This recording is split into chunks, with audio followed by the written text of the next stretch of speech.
மனுஷங்க வாழ்ற வீடுகள்ல கிட்டத்தட்ட 1000 பாம்புகள் புகுந்திருக்கு. ஆமா.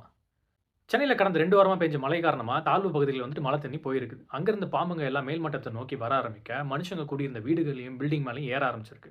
இத பார்த்த அந்த ஏரியால இருந்த மக்கள் தீயணைப்பு வீரர்கள கால் பண்ணி கூப்ட்டு, உடனே அவங்களும் வந்து அத புடிச்சு வனத்துறைக்கிட்ட ஒப்படைச்சுட்டாங்க. இதுல என்னப்பா ஆச்சரியம் இருக்குது? மழை பெஞ்சா பாம்புங்க வந்துட்டு மேல் மட்டத்த நோக்கி போக தான் செய்யும். ஏன் நம்மளே எத்தன பேர் வந்துட்டு மழை பெஞ்சா கார தூக்கிட்டு போய் பிரிட்ஜ் மேல நிப்பாட்டுறோம். இப்ப பாம்பு. இதுக்கு முன்னாடி முதலைய கூட பார்த்துருக்கோம். உடும்புகள பார்த்துருக்கோம். பட் பிரச்சனை இது மட்டுமான்னு பார்த்தீங்கன்னா கிடையாது.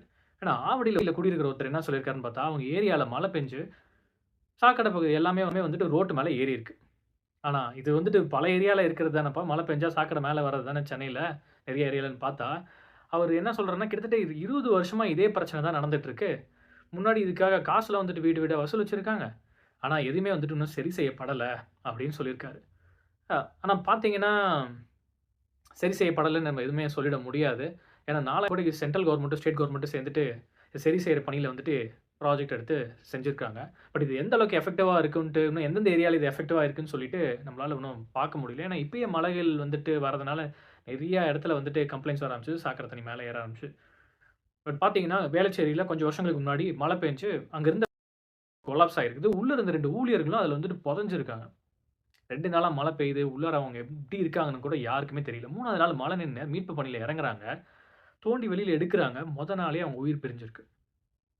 இன்னும் எத்தன பெட்ரோல் பங்க் வந்துட்டு கொலாப்ஸ் ஆகணும்? இன்னும் எத்தன சாக்கடைகள் வீட்டுக்குள்ளார போகணும்?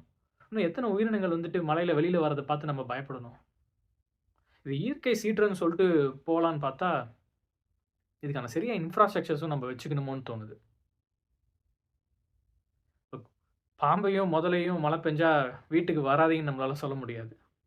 ஆனா மழை பெஞ்சா தண்ணி வடியணும்னு சொல்லலாம்ல. இத பத்தி அதிகமா பேசுவோம்.